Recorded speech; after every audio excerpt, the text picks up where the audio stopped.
الحمد لله نحمده ونستعينه ونستغفره ونؤمن به ونتوكل عليه ونعوذ بالله من شرور أنفسنا ومن سيئات أعمالنا من يهده الله فلا مضل له ومن يضلله فلا هادي له ونشهد أن لا إله إلا الله وحده لا شريك له ونشهد أن سيدنا ونبينا ومولانا محمدا عبده ورسوله أما بعد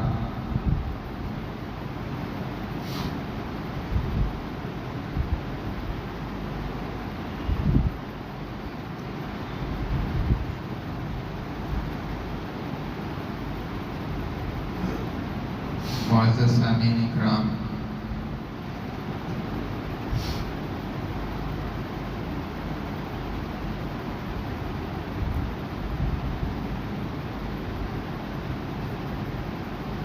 خلفائے راشدین میں سے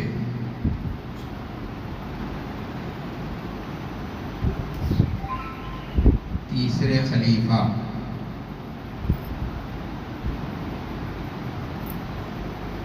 حضرت عثمان بن عفان رضی اللہ تعالیٰ عنہ کی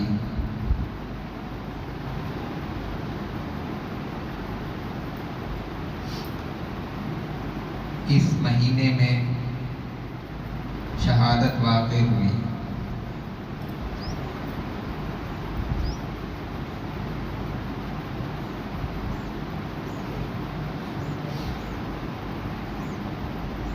اسی مناسبت سے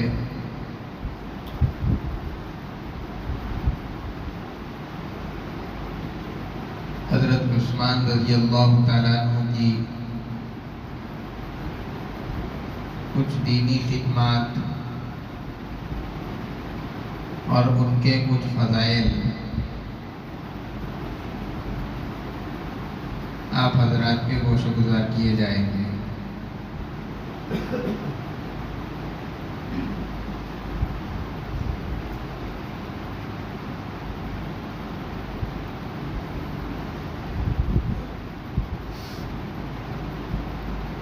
عرب میں جس وقت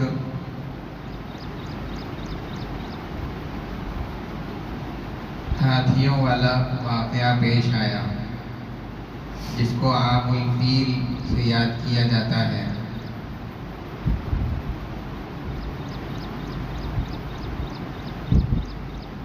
اس کے تقریباً 6 سال بعد حضرت عثمان رضی اللہ تعالیٰ عنہ کی پیدائش ہوئی۔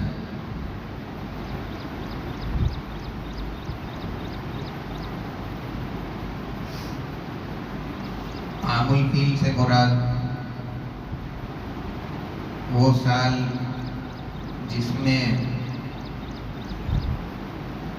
ایک بادشاہ نے کعبۃ اللہ کو ڈھانے کے لیے بہت بڑا لشکر لے کر کے حرم کی طرف رخ کیا تھا، لیکن اللہ تبارک و تعالیٰ نے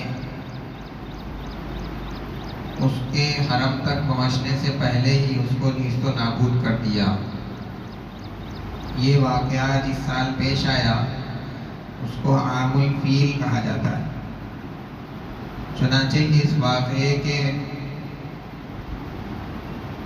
5 سال گزرنے کے بعد 6ویں سال چلتے ہوئے حضرت عثمان رضی اللہ تعالیٰ عنہ کی پیدائش قریش کے ایک قبیلے بنو امیہ میں ہوئی۔ آپ کے والد کا نام عفان اور والدہ کا نام عروہ۔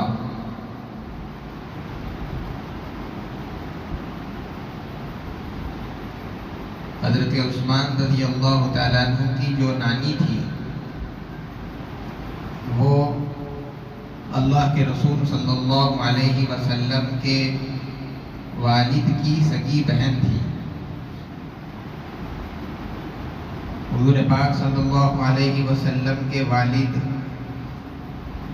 اور حضرت عثمان رضی اللہ تعالیٰ عنہ کی جو نانی تھی، یہ دونوں سگے بھائی بہن تھے اور جڑوا تھے۔ اس اعتبار سے اللہ کے رسول صلی اللہ علیہ وسلم کی جو پھوپھیزاد بہن تھی یہ حضرت عثمان رضی اللہ تعالیٰ عنہ کی والدہ ہوئی۔ اس اعتبار سے بھی حضرت عثمان رضی اللہ تعالیٰ عنہ کی اللہ کے رسول صلی اللہ علیہ وسلم سے رشتہ داری اور تعلق۔ جس خاندان میں حضرت عثمان رضی اللہ تعالیٰ عنہ پیدا ہوئے، زمانے جاہلیت میں بھی اس خاندان کا بڑا شرف تھا، مقام تھا، اور یہ بنو ہاشم کے برابر کا خاندان سمجھا جاتا تھا۔ اللہ کے رسول صلی اللہ علیہ وسلم کا خاندان بنو ہاشم اور حضرت عثمان رضی اللہ تعالیٰ عنہ کا خاندان بنو امیہ، یہ دونوں خاندان ایک لیول اور برابری کے سمجھے جاتے تھے۔ اسی لیے جب اللہ کے رسول صلی اللہ علیہ وسلم نے نبوت کا اعلان فرمایا تو بنو امیہ کے افراد میں دیگر قبائل کے مقابلے میں دشمنی کے جذبات زیادہ پائے گئے، کیونکہ یہ قبیلہ بھی ان کے قبیلے کے برابر کا تھا، اسی لیے دشمنی بھی اتنی زیادہ سخت تھی۔ ابو سفیان اسلام لانے سے پہلے جو مسلمانوں کے سخت دشمن تھے، وہ بھی اسی خاندان بنو امیہ سے تعلق رکھتے تھے۔ حضرت عثمان رضی اللہ تعالیٰ عنہ کے والد اور ابو سفیان یہ شریف مالدار گھرانے سمجھے جاتے تھے، بڑے پیمانے پر ان کی تجارت، ان کے کاروبار تھے۔ عرب کے اندر پڑھنے لکھنے کا عام دستور نہیں تھا، لیکن حضرت عثمان رضی اللہ تعالیٰ عنہ نے اس طریقے کو چھوڑ کر کے پڑھنا لکھنا سیکھا، اور پھر جب جوان ہو گئے تو آپ نے بھی تجارت کے اندر اپنا حصہ رکھا۔ آپ کی دیانت اور امانت کی وجہ سے تھوڑے ہی عرصے میں آپ بڑے مالداروں کے اندر شمار ہونے لگے تھے۔ اس طریقے سے سلسلہ چلتا رہا، زندگی آگے بڑھتی رہی، یہاں تک کہ اللہ کے رسول صلی اللہ علیہ وسلم نے نبوت کا اعلان فرما دیا۔ حضور پاک صلی اللہ علیہ وسلم کے نبوت کا اعلان کرنے سے پہلے بھی زمانے جاہلیت کے اندر فرماتے ہیں کہ حضرت عثمان رضی اللہ تعالیٰ عنہ نے نہ شراب کو ہاتھ لگایا، نہ کبھی کسی سے گالی گلوچ کی، بد کلامی کی، اور نہ ہی اپنے مالدار ہونے پر فخر و تکبر اور غرور کیا۔ یہ چیزیں حضرت عثمان رضی اللہ تعالیٰ عنہ کے اندر نہیں تھی۔ الغرض جب اللہ کے رسول صلی اللہ علیہ وسلم نے ایمان اور اسلام کی آواز کو مکہ مکرمہ کے اندر بلند کیا تو حضرت عثمان رضی اللہ تعالیٰ عنہ اس آواز سے ناآشنا تھے۔ حضرت ابو بکر رضی اللہ تعالیٰ عنہ سے حضرت عثمان رضی اللہ تعالیٰ عنہ کی دوستی اور یاری تھی۔ حضرت ابو بکر رضی اللہ تعالیٰ عنہ نے حضرت عثمان رضی اللہ تعالیٰ عنہ سے کہا کہ تم اس مذہب کو قبول کر لو اور ایمان لے آؤ، اور ان سے اسلام لانے پر بات کی اور ان کو ترغیب دی۔ حضرت ابو بکر رضی اللہ تعالیٰ عنہ کی بات میں، ان کی گفتگو میں وہ اثر تھا کہ ایک ہی گفتگو کے اندر بغیر کچھ دیری کیے کہ حضرت عثمان رضی اللہ تعالیٰ عنہ ایمان لانے کے لیے تیار ہو گئے، اور ابھی یہ دونوں حضرات اپنے گھر سے ایمان لانے کے لیے نکلنے ہی والے تھے کہ اللہ کے رسول صلی اللہ علیہ وسلم خود ان کے گھر پر تشریف لائے اور فرمایا کہ اللہ کی جنت کو قبول کرو اور اسلام قبول کرو۔ اس طریقے سے اللہ کے رسول صلی اللہ علیہ وسلم نے ان کے سامنے بھی ایمان کی دعوت پیش فرمائی۔ حضرت عثمان رضی اللہ تعالیٰ عنہ نے وہیں پر اللہ کے رسول صلی اللہ علیہ وسلم کے ہاتھ پر ایمان قبول کر لیا۔ اس طریقے سے حضرت عثمان رضی اللہ تعالیٰ عنہ یہ ایمان لانے والے پہلے لوگوں کے اندر ہے۔ غالباً حضرت عثمان رضی اللہ تعالیٰ عنہ سے پہلے صرف 3-4 لوگوں نے اسلام قبول کیا تھا۔ اس کے بعد چوتھے نمبر پر ہی حضرت عثمان رضی اللہ تعالیٰ عنہ نے ایمان قبول کر لیا۔ اور جو لوگ مکہ مکرمہ کے اندر ایمان قبول کرتے اور پچھلا مذہب آبا و اجداد کا چھوڑ کر کے حضور پاک صلی اللہ علیہ وسلم کا لایا ہوا دین اختیار کرتے تو مکے والے ان کو ظلم و ستم اور مختلف تکلیفوں کے اندر گھیرتے۔ یہی حال حضرت عثمان رضی اللہ تعالیٰ عنہ کے ساتھ کیا گیا اور یہی برتاؤ ان کے ساتھ بھی پیش آیا۔ چنانچہ انہی کا ایک چچا، اس نے جب یہ دیکھا کہ یہ پچھلے دین کو چھوڑ کر کے ایک نیا مذہب اختیار کر چکے ہیں تو اس نے حضرت عثمان رضی اللہ تعالیٰ عنہ کو باندھ دیا اور یہ کہا کہ تم نے اپنے آبا و اجداد کے دین کو چھوڑ دیا اور ایک نیا مذہب اختیار کر لیا۔ جب تک تم نئے مذہب کو نہیں چھوڑو گے اور اپنے سابقہ دین پر واپس نہیں آؤ گے اس وقت تک میں تم کو باندھے رکھوں گا اور مارتا رہوں گا، برابر تکلیف دیتا رہوں گا۔ حضرت عثمان رضی اللہ تعالیٰ عنہ نے اپنے چچا سے کہا کہ اگر تم میرے جسم کے ٹکڑے ٹکڑے بھی کر دیں گے تو بھی میں یہ مذہب کو نہیں چھوڑ سکتا اور ایمان اور اسلام کو اپنے ہاتھ سے جانے نہیں دے سکتا۔ یہ ثابت قدمی اور یہ جماؤ دیکھ کر کے ان کے چچا نے چھوڑ دیا اور اپنی قید سے ان کو آزاد کر دیا۔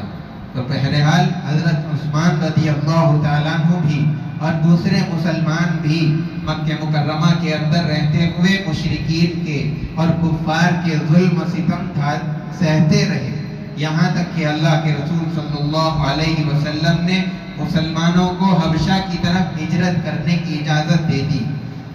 جب اجازت مل گئی تو حضرت عثمان رضی اللہ تعالیٰ عنہ اپنی اہلیہ کو لے کر کے، حضرت رقیہ رضی اللہ تعالیٰ عنہ کو لے کر کے حبشہ چلے گئے۔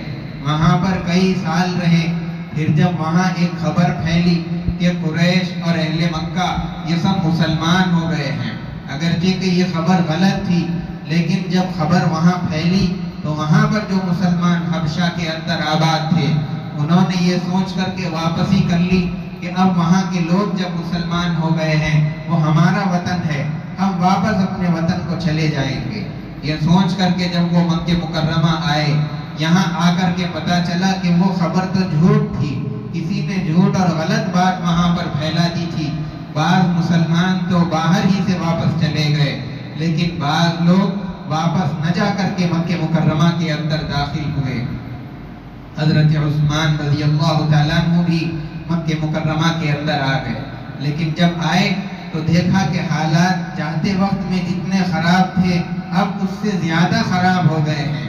پھر جب ظلم اپنی انتہا اور چوٹی کو پہنچ گیا تو اللہ کے رسول صلی اللہ علیہ وسلم نے صحابہ اکرام رضوان اللہ تعالی علیہ مجمعین کو مدینہ منورہ ہجرت کرنے کی عام اجازت مرحمت فرما دی۔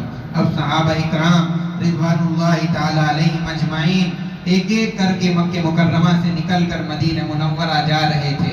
حضرت عثمان رضی اللہ تعالیٰ عنہ نے بھی اپنی اہلیہ اور گھر والوں کو لے کر کے مدینہ منورہ ہجرت کی اور وہاں پر جا کر کے قیام کر لیا۔ وہاں جانے کے بعد میں اوس بن ثابت رضی اللہ تعالیٰ عنہ کے مکان میں ان کے مہمان بن کر کے کھڑے رہے۔ جب اللہ کے رسول صلی اللہ علیہ وسلم بھی مکہ مکرمہ سے مدینہ منورہ ہجرت کر کے تشریف لائے تو آپ نے مہاجرین اور انصار کے درمیان میں ایک معاہدہ کرایا کہ جو ایک مہاجری اور ایک انصار یہ ایک بھائی ہوں گے اور ایک دوسرے کی مدد اور معاونت کریں گے، کیونکہ جو مہاجرین آئے ہوئے ہیں ان کے پاس رہنے کے لیے نہ مکان ہے اور اپنا گزر بسر کرنے کے لیے نہ تجارت ہے، نہ باغات ہے، آمدنی کا کوئی ذریعہ نہیں ہے۔ اسی لیے اللہ کے رسول صلی اللہ علیہ وسلم نے مہاجرین میں سے ایک آدمی اور انصار میں سے ایک آدمی دونوں کو لے کر کے بھائی بنا دیا تاکہ جو مہاجرین ہے وہ انصار سے مدد لے اور جو انصار ہے وہ اپنے آنے والے مہاجرین بھائیوں کی مدد کرے۔ اس طریقے سے اللہ کے رسول صلی اللہ علیہ وسلم نے ان کے درمیان بھائی چارگی کا ایک معاہدہ کرا دیا۔ حضرت عثمان رضی اللہ تعالیٰ عنہ جب مدینہ منورہ گئے، اللہ کے رسول صلی اللہ علیہ وسلم نے حضرت اوس بن ثابت رضی اللہ تعالیٰ عنہ اوس بن ثابت رضی اللہ تعالیٰ عنہ سے حضرت عثمان رضی اللہ تعالیٰ عنہ کا معاہدہ کرا دیا۔ اس طریقے سے زندگی مدینہ منورہ کے اندر چلتی رہی۔ جب مسلمان مدینہ منورہ کے اندر آئے، تعداد مسلمانوں کی بڑھ گئی، پانی کی ضرورت زیادہ ہو گئی، افراد زیادہ تھے، اسی لیے پانی کی ضرورت زیادہ پڑ رہی تھی۔ لیکن مدینہ منورہ کے اندر جتنے کنویں تھے، ان سارے کنووں کے اندر صرف ایک کنواں تھا جس کا پانی پینے کے قابل تھا، اور وہ ایک یہودی کی ملکیت کے اندر تھا، اور اس آدمی نے اس کنویں کے پانی کو اپنی تجارت اور معاش کا ذریعہ بنا رکھا تھا۔ بڑی زیادہ قیمت کے اندر اس کا پانی فروخت کرتا تھا، جس کی وجہ سے جو مسلمان غریب تھے، پانی خریدنا ان کے لیے مشکل اور دشوار ہو رہا تھا۔ اللہ کے رسول صلی اللہ علیہ وسلم کے سامنے جب یہ معاملہ آیا تو آپ نے اعلان فرمایا، کون ہے جو مسلمانوں کے لیے پانی کا انتظام کر سکے؟ کون ہے جو آدمی اس کنویں کو خرید کر کے مسلمانوں کے لیے وقف کر سکے؟ حضرت عثمان رضی اللہ تعالیٰ عنہ کھڑے ہوئے اور انہوں نے جا کر کے اس یہودی سے بات کی۔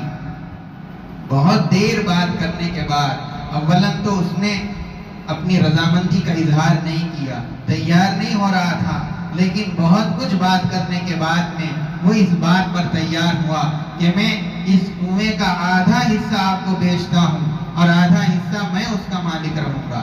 حضرت عثمان رضی اللہ تعالیٰ عنہ نے آدھا حصہ کنویں کا خرید لیا 12,000 درہم کے اندر، اور پھر یہ بات طے ہو گئی کہ ایک دن ہمارا ہوگا اور ایک دن تمہارے پانی نکالنے کا ہوگا۔ حضرت عثمان رضی اللہ تعالیٰ عنہ نے مسلمانوں کے اندر اعلان کر دیا کہ ہمارے نکالنے کا دن یہ ہے، میرے دن جتنے مسلمان جتنا پانی جتنے ڈول چاہے اس کے اندر سے نکال سکتے ہیں، اور جس دن یہودی کے نکالنے کی باری ہوگی اس دن مسلمانوں میں سے کوئی اس کا پانی نہیں نکالے گا۔ جب حضرت عثمان رضی اللہ تعالیٰ عنہ نے یہ اعلان فرمایا تو مسلمان اس کنویں کے اندر سے اپنی باری کے دن جا کر کے پانی نکالتے، اور اتنی مقدار میں نکال لیتے کہ دوسرے دن بھی وہ کام آ جاتا، اگلی باری آنے تک کے لیے وہ پانی کام چل جاتا، اتنا پانی نکالنے لگے۔ یہودی نے جب دیکھا کہ اب سارے ہی لوگ عثمان رضی اللہ تعالیٰ عنہ کے دن آتے ہیں اور پانی نکال کر لے جاتے ہیں، اور جب میری باری کا دن آتا ہے تو مجھ سے خریدنے والا کوئی نہیں رہتا، اب اس کو اپنے پاس رکھ کر کے کوئی فائدہ نہیں ہے۔ چنانچہ وہ آدھا حصہ بھی بیچنے پر تیار ہو گیا۔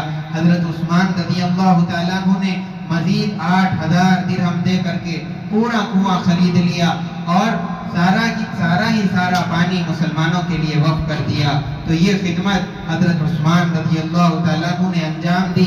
اللہ کے رسول صلی اللہ علیہ وسلم جب مدینہ منورہ تشریف لائے، لوگ حضور پاک صلی اللہ علیہ وسلم سے دین سیکھنے کے لیے مسجد میں جمع ہوا کرتے تھے، 5 وقت کی نماز پڑھنے کے لیے اور جمعہ کا خطبہ وغیرہ سننے کے لیے لوگ آنے لگے۔ ایک وقت ایسا آیا کہ جتنی مسجد تھی وہ تنگ ہو گئی اور جگہ بس نہیں ہو رہی تھی۔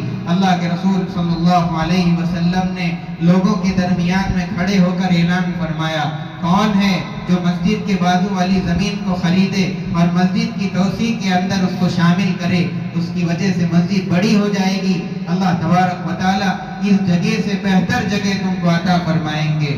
حضرت عثمان رضی اللہ تعالیٰ عنہ اس موقع پر بھی کھڑے ہوئے اور آپ نے اس زمین کو خریدا اور اللہ کے رسول صلی اللہ علیہ وسلم سے کہہ دیا کہ اللہ کے نبی، میں نے وہ زمین مسجد کے لیے خرید لی ہے، اب اس کے اندر مسجد کو بڑھا دیا جائے، اس کی توسیع کر دی جائے اور مصلی وہاں پر بھی جا کر کے نماز پڑھ سکتے ہیں۔ تو موقع سے حضرت عثمان رضی اللہ تعالیٰ عنہ نے اپنی دولت کو مدینہ منورہ کے رہنے والوں کے لیے اور دین کی اشاعت کے لیے، مسلمانوں کی سہولت کے لیے استعمال فرمایا ہے۔ ایک مرتبہ حضرت عثمان رضی اللہ تعالیٰ عنہ کے دور میں قحط سالی ہو گئی، مدینہ کے اندر لوگ پریشان ہو گئے، پانی نہیں، اناج نہیں، کوئی چیز میسر نہیں تھی۔ یمن سے یا شام سے حضرت عثمان رضی اللہ تعالیٰ عنہ نے اناج کا غلے کا ایک قافلہ منگوایا. جب سارے کے سارے اونٹ مدینے کے اندر جمع ہو گئے اور تاجروں نے جب غلے کو آتے ہوئے دیکھا تو امیر المومنین حضرت عثمان رضی اللہ تعالیٰ عنہ کے پاس سب دوڑے ہوئے آئے اور انہوں نے کہا کہ آپ کو جتنی قیمت میں یہ غلہ اور اناج ملا ہے ہم دوگنی قیمت دے کر کے خریدنے کے لیے تیار ہے، بتائیے آپ دینے کے لیے تیار ہے؟ حضرت عثمان رضی اللہ تعالیٰ عنہ نے فرمایا کہ کسی نے اس سے زیادہ قیمت لگا دی ہے؟ انہوں نے کہا کہ اچھا کہ ہم 3 گنا زیادہ قیمت دے کر کے خریدنے کے لیے تیار ہے، کیا آپ دینے کے لیے راضی ہے؟ حضرت عثمان رضی اللہ تعالیٰ عنہ نے فرمایا کہ اس سے بھی زیادہ قیمت لگی ہوئی ہے.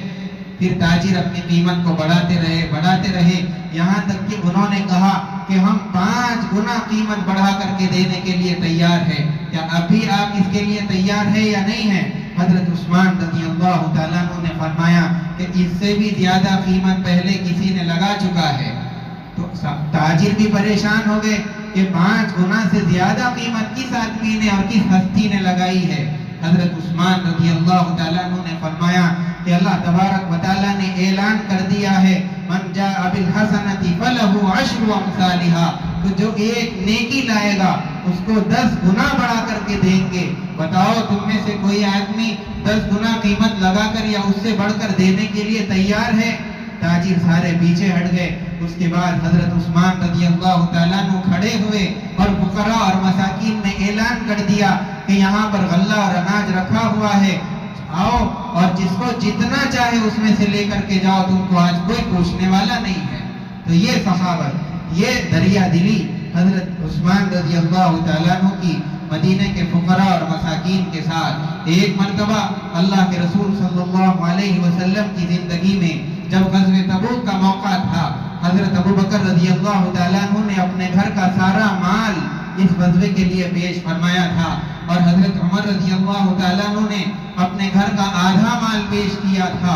اس موقع پر جب اللہ کے رسول صلی اللہ علیہ وسلم نے یہ بات محسوس کی تھی کہ ہمارا مقابلہ ایک بڑے لشکر کے ساتھ ہونے والا ہے اور 30,000 مسلمان ہیں اور سامنے والا لشکر 9 لاکھ کا ہے، اس کے اعتبار سے ہمارے یہاں اتنے پیسے، اتنی رقم ہمارے پاس نہیں ہے جتنی ہم کو تیاری کر کے جانا ہے.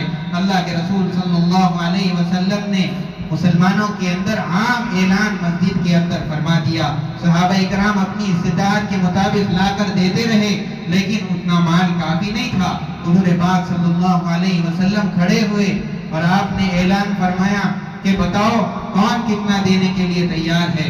اگر کوئی دینے کے لیے تیار ہے تو کھڑے ہو کر کے بتائے. کوئی آدمی کھڑا نہیں ہوا، سارے صحابہ بیٹھے رہے کیونکہ دینے کے لیے ان کے پاس اب کچھ تھا ہی نہیں.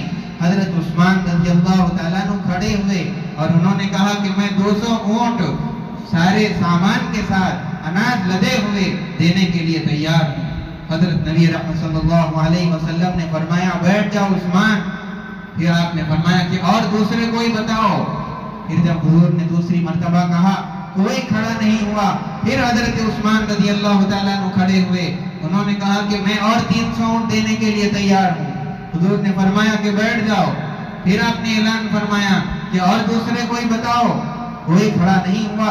تیسری مرتبہ بھی حضرت عثمان رضی اللہ تعالیٰ عنہ کھڑے ہوئے اور فرمایا کہ میں اور 200 اونٹ دینے کے لیے تیار ہوں. پھر اس کے بعد فرمایا بیٹھ جاؤ. حضرت عثمان رضی اللہ تعالیٰ عنہ بیٹھ گئے. پھر اس کے بعد اللہ کے نبی صلی اللہ علیہ وسلم نے چوتھی مرتبہ فرمایا کہ دوسرے کوئی ہے تو بتاؤ. کوئی کھڑا نہیں ہوا. چوتھی مرتبہ میں بھی حضرت عثمان رضی اللہ تعالیٰ عنہ کھڑے ہوئے اور انہوں نے کہا کہ میں اور 200 اونٹ دینے کے لیے تیار ہوں. اس طریقے سے 900 اونٹ اپنی طرف سے دینے کا وعدہ حضرت عثمان رضی اللہ تعالیٰ عنہ نے کیا. کتابوں کے اندر یہ بات لکھی ہے کہ جب چوتھی مرتبہ میں وہ کھڑے ہوئے تو حضور پاک صلی اللہ علیہ وسلم نے فرمایا بیٹھ جاؤ عثمان، اب تم کو کھڑے ہونے کی ضرورت نہیں ہے. اگر کوئی کھڑے ہو کر کہتا ہے تو بھی تم بیٹھے رہو، اگر کوئی نہ کہے تب بھی تم بیٹھے رہو، تم کو کھڑے ہونے کی اب ضرورت نہیں ہے. اس کے بعد میں حضور پاک صلی اللہ علیہ وسلم نے 5ویں مرتبہ جب اعلان فرمایا کہ کوئی دوسرے ہے تو کھڑے ہو کر کے بتاؤ، حضرت عثمان رضی اللہ تعالیٰ عنہ مجلس سے اٹھ کر کے چلے گئے. اپنے گھر جا کر کے اپنے جیب کے اندر 1000 دینار کو ڈالا اور پھر حضور پاک صلی اللہ علیہ وسلم کی خدمت میں مسجد نبوی میں آئے. جب آپ پیسے لے کر کے حضور کو دینے کے لیے تشریف لائے، حضور پاک صلی اللہ علیہ وسلم نے اپنے کرتے کا دامن یوں پھیلایا اور حضرت عثمان رضی اللہ تعالیٰ عنہ نے دامن کے اندر وہ 1000 دینار ڈال دیے. حضور پاک صلی اللہ علیہ وسلم نے ان دیناروں کو دیکھا، ان کو ہاتھ میں لیا، الٹ پلٹ کیا اور اس کے بعد حضرت عثمان رضی اللہ تعالیٰ عنہ کے بارے میں فرمایا کہ آج کے بعد عثمان کو کوئی عمل نقصان نہیں پہنچا سکتا ہے. اگر عثمان آج کے بعد کوئی غلطی بھی کریں گے تو اللہ تبارک و تعالیٰ اس غلطی کو نیکی کے اندر بدل کر کے نیکی لکھیں گے. اس کے بعد کوئی عمل عثمان کو نقصان نہیں پہنچائے گا. ایسے فضائل اللہ کے رسول صلی اللہ علیہ وسلم نے حضرت عثمان رضی اللہ تعالیٰ عنہ کے بارے میں فرمائے ہیں. حضرت ابو موسیٰ اشعری رضی اللہ تعالیٰ عنہ ایک مرتبہ حضور پاک صلی اللہ علیہ وسلم کے ساتھ باغ میں تشریف فرما تھے. کسی نے دروازے پر کھٹکھٹایا اور اندر آنے کی اجازت مانگی. اللہ کے رسول صلی اللہ علیہ وسلم نے فرمایا دروازہ کھول دو اور آنے والے کو جنت کی خوشخبری سناؤ. دروازہ جب کھولا گیا تو دیکھتے ہیں کہ حضرت ابو بکر رضی اللہ تعالیٰ عنہ ہے. ان کو جنت کی خوشخبری سنائی گئی. انہوں نے اللہ تبارک و تعالیٰ کی حمد و ثنا بیان کی. پھر کچھ دیر ہوئی، دروازے پر کھٹکا ہوا اور کسی نے دروازہ کھولنا چاہا. اللہ کے رسول صلی اللہ علیہ وسلم نے فرمایا کہ دروازہ کھول دو اور آنے والے کو جنت کی خوشخبری سناؤ. دروازہ جب کھولا گیا دیکھا کہ حضرت عمر رضی اللہ تعالیٰ عنہ کھڑے ہیں.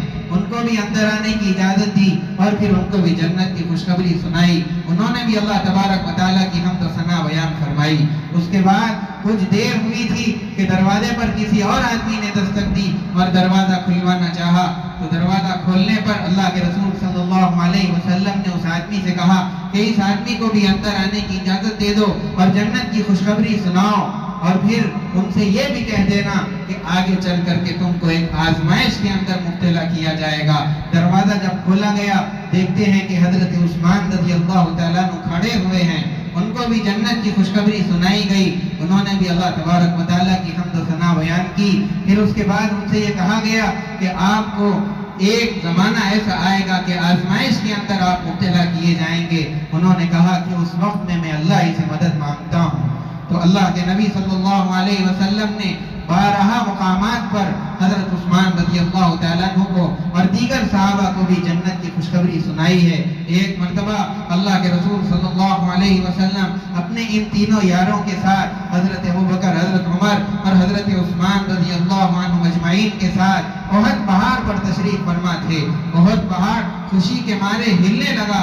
حضور پاک صلی اللہ علیہ وسلم نے پہاڑ پر اپنی ایڑی ماری اور مار کر کے یہ فرمایا کہ اے احد کھڑے ہو جا، ٹھہر جا، تجھ پر ایک نبی، ایک صدیق اور جو 2 شہید ٹھہرے ہوئے ہیں. اس طریقے سے اللہ کے رسول صلی اللہ علیہ وسلم نے حضرت ابو بکر رضی اللہ تعالیٰ عنہ، حضرت عمر رضی اللہ تعالیٰ عنہ اور حضرت عثمان رضی اللہ تعالیٰ عنہ کا مقام اور ان کا مرتبہ بیان فرمایا. مدان عائشہ رضی اللہ تعالیٰ عنہ فرماتی ہیں کہ ایک مرتبہ میں اللہ کے رسول صلی اللہ علیہ وسلم کے ساتھ اپنے مکان میں تھی. اللہ کے رسول صلی اللہ علیہ وسلم جس ہیئت پر بیٹھے ہوئے تھے آپ کی پنڈلی کھلی ہوئی تھی، کپڑا اس مقام سے ہٹا ہوا تھا. دروازے پر اچانک کسی نے دستک دی اور دروازہ کھول دیا گیا. حضرت ابو بکر رضی اللہ تعالیٰ عنہ حضور پاک صلی اللہ علیہ وسلم سے کچھ بات چیت کرنے کے لیے آئے ہوئے تھے. جب حضرت ابو بکر رضی اللہ تعالیٰ عنہ اندر آئے، حضور پاک صلی اللہ علیہ وسلم اپنی اسی ہیئت پر بیٹھے رہے، اپنی ہیئت کو نہیں تبدیل کیا. حضرت ابو بکر رضی اللہ تعالیٰ عنہ کے آنے کی کوئی پرواہ نہیں فرمائی. آپ آئے، گفتگو کی اور چلے گئے. تھوڑی دیر کے بعد میں پھر اور کسی نے دستک دی. دروازہ جب کھولا گیا تو حضرت عمر رضی اللہ تعالیٰ عنہ تھے، وہ بھی حضور پاک صلی اللہ علیہ وسلم سے کچھ بات چیت کرنے کے لیے آئے تھے. اندر آئے. حضور پاک صلی اللہ علیہ وسلم اپنی اسی حالت پر بیٹھے ہوئے ہیں، نہ اپنے کپڑوں کو درست کیا، نہ اپنی ہیئت کو بدلا. اللہ کے رسول صلی اللہ علیہ وسلم سے انہوں نے کچھ بات چیت کی، اس کے بعد چلے گئے. پھر جب تیسری مرتبہ دستک ہوئی تو دروازہ کھولنے پر دیکھا کہ حضرت عثمان رضی اللہ تعالیٰ عنہ ہے. ان کو اندر بلانے سے پہلے اللہ کے رسول صلی اللہ علیہ وسلم نے اپنے کپڑے صحیح کر لیے. پنڈلی جو کھلی ہوئی تھی اس حصے کو کپڑے سے ڈھانپ لیا، سیدھے بیٹھ گئے. پھر اس کے بعد میں ارشاد فرمایا کہ اندر آ جاؤ. حضرت عثمان رضی اللہ تعالیٰ عنہ اندر آئے، کچھ بات چیت کر کے چلے گئے۔ حضرت اما جان عائشہ رضی اللہ تعالیٰ عنہ وہ یہ سارے حالات کو، یہ سارے واقعے کو دیکھ رہی تھی۔ جب یہ تینوں حضرات چلے گئے تو اما جان نے حضور پاک صلی اللہ علیہ وسلم سے پوچھا کہ یہ کیا ماجرا ہے کہ جب دونوں حضرات آئے تھے، حضرت ابوبکر آئے اور آپ سے بات چیت کر کے چلے گئے، آپ اسی حالت پر بیٹھے رہے۔ حضرت عمر رضی اللہ تعالیٰ عنہ آئے، آپ سے بات چیت کی اور چلے گئے، آپ اسی حالت پر بیٹھے ہوئے تھے۔ لیکن جب حضرت عثمان رضی اللہ تعالیٰ عنہ آئے ہیں تو آپ نے ان کو اندر بلانے سے پہلے ہی اپنی حالت کو صحیح کر لیا، اپنا جو پیر کا حصہ کھلا ہوا تھا اس کو کپڑے سے ڈھانپ لیا، پھر اس کے بعد میں ان کو اندر بلا کر کے بات چیت فرمائی۔ حضور پاک صلی اللہ علیہ وسلم نے فرمایا میں ایسے آدمی سے کیوں نہ حیا کروں، کیوں نہ شرم کروں جس سے فرشتے خود حیا کرتے ہیں اور شرم کرتے ہیں۔ یہ مقام حضرت عثمان رضی اللہ تعالیٰ عنہ کا ہے، اور ان کے بہت سارے واقعات اللہ کے رسول صلی اللہ علیہ وسلم نے اپنی نبوت کے اعلان کرنے سے پہلے ہی اپنی ایک بیٹی حضرت رقیہ کو ان کے نکاح کے اندر دے دیا تھا۔ غزوہ بدر کے موقع پر حضور پاک صلی اللہ علیہ وسلم کی صاحبزادی کی طبیعت ناساز تھی، بالکل زندگی کے آخری لمحات چل رہے تھے، اور جب اعلان ہوا کہ غزوہ بدر کی تیاری کرنا ہے، صحابہ اکرام تیاری کے اندر لگ گئے۔ حضرت عثمان رضی اللہ تعالیٰ عنہ بھی تیاری کرنا شروع کر چکے تھے۔ حضور پاک صلی اللہ علیہ وسلم نے فرمایا کہ تم ہمارے ساتھ نہیں چلو گے، بلکہ تم یہاں پر رہ کر کے اپنی گھر والی کی تیمارداری کرو گے، لیکن تم نہیں چلنے کے باوجود بھی غزوہ بدر میں شریک ہونے والے بدری صحابہ کا جو مقام ہے، ان کو جو ثواب اور اجر ملے گا وہی تم کو بھی ملے گا۔ اور پھر حضور پاک صلی اللہ علیہ وسلم نے جو مال غنیمت بدر کے اندر ملا تھا، جس طرح دیگر صحابہ کے اندر تقسیم فرمایا، اتنا ہی حصہ حضرت عثمان رضی اللہ تعالیٰ عنہ کو عطا فرمایا تھا۔ البتہ میں یہ بتا رہا تھا کہ حضرت عثمان رضی اللہ تعالیٰ عنہ یہ حضور پاک صلی اللہ علیہ وسلم کی بیٹی کی تیمارداری کے اندر لگے رہے، یہاں تک کہ جب غزوہ بدر کا عین موقع تھا اس وقت حضرت رقیہ رضی اللہ تعالیٰ عنہ کا انتقال ہو گیا، اور جب آپ اپنی اہلیہ کو دفن کر کے فارغ ہوئے تھے، خبر کے پاس تھے کہ بدر کے فتح کی خبر وہاں پر حضرت عثمان رضی اللہ تعالیٰ عنہ کو پہنچی۔ حضور پاک صلی اللہ علیہ وسلم جب مدینہ منورہ آئے، آپ نے دیکھا کہ حضرت عثمان کچھ غمزدہ اور غمگین سے رہتے ہیں۔ تھوڑا سا عرصہ گزرنے کے بعد حضور پاک صلی اللہ علیہ وسلم نے اپنی دوسری بیٹی حضرت ام کلثوم کو بھی حضرت عثمان رضی اللہ تعالیٰ عنہ کے نکاح کے اندر دے دیا، اور آپ نے یہ بات فرمائی کہ اگر میری 40 بیٹیاں ہوتی تو بھی میں ایک ایک کر کے پوری بیٹیاں حضرت عثمان کو دے دیتا۔ یہ مقام، یہ مرتبہ کتابوں میں یہ بات لکھی ہے کہ حضرت آدم علیہ السلام سے لے کر کے حضور پاک صلی اللہ علیہ وسلم تک کوئی ایک آدمی بھی ایسا پیدا نہیں ہوا جس نے ایک نبی کی دو بیٹیوں کو اپنے نکاح کے اندر پایا ہو۔ یہ مقام، یہ مرتبہ حضرت عثمان رضی اللہ تعالیٰ عنہ صرف ایک صحابی کو، بلکہ صرف ایک انسان کو پوری انسانیت کے اندر اللہ تبارک و تعالیٰ نے یہ مقام عطا فرمایا تھا، اور وہ حضرت عثمان رضی اللہ تعالیٰ عنہ۔ صلح حدیبیہ کے موقع پر جب اللہ کے رسول صلی اللہ علیہ وسلم نے مکہ مکرمہ کے اندر اپنے قاصد بنا کر کے حضرت عثمان رضی اللہ تعالیٰ عنہ کو روانہ فرمایا تھا، انہوں نے حضرت عثمان رضی اللہ تعالیٰ عنہ سے کہا کہ آپ اگر چاہتے ہیں تو آپ عمرہ کر سکتے ہیں، لیکن ہم محمد کو یہاں عمرہ کرنے کے لیے اندر آنے کی اجازت نہیں دیں گے۔ انہوں نے فرمایا کہ حضور پاک صلی اللہ علیہ وسلم کے عمرہ کرے بغیر میں عمرہ کرنے کے لیے تیار نہیں ہوں، میں کروں گا تو حضور کے ساتھ کروں گا، اور اگر حضور نہیں کریں گے تو میں بھی بغیر کرے کے چلے جاؤں گا۔ اس موقع پر جو اللہ کے رسول صلی اللہ علیہ وسلم کے ساتھ باہر صحابہ موجود تھے، ان کے درمیان میں یہ خبر پھیل گئی کہ انہوں نے عثمان کو مکے کے اندر شہید کر دیا ہے۔ اللہ کے رسول صلی اللہ علیہ وسلم نے اس موقع پر صحابہ کو جمع کیا اور فرمایا کہ ہم عثمان کا بدلہ لیں گے، اس پر، اس بات پر تم میرے ہاتھ پر بیعت کرو۔ چنانچہ جتنے صحابہ موجود تھے ساروں نے حضور پاک صلی اللہ علیہ وسلم کے ہاتھ پر حضرت عثمان رضی اللہ تعالیٰ عنہ کے خون کا بدلہ لینے پر بیعت فرمائی تھی۔ اس موقع پر جب صحابہ اکرام حضور کے ہاتھ پر ہاتھ رکھ رہے تھے، حضور پاک صلی اللہ علیہ وسلم نے اپنا دوسرا ہاتھ لیا، لے کر کے صحابہ کے ہاتھ کے اوپر رکھا اور فرمایا کہ یہ ہاتھ عثمان کی طرف سے میں رکھ رہا ہوں۔ گویا کہ اللہ کے رسول صلی اللہ علیہ وسلم نے اپنے ہاتھ کو عثمان رضی اللہ تعالیٰ عنہ کا ہاتھ قرار دیا۔ یہ فضیلت بھی حضرت عثمان رضی اللہ تعالیٰ عنہ کے علاوہ کسی دوسرے صحابی کو نصیب نہیں ہوئی۔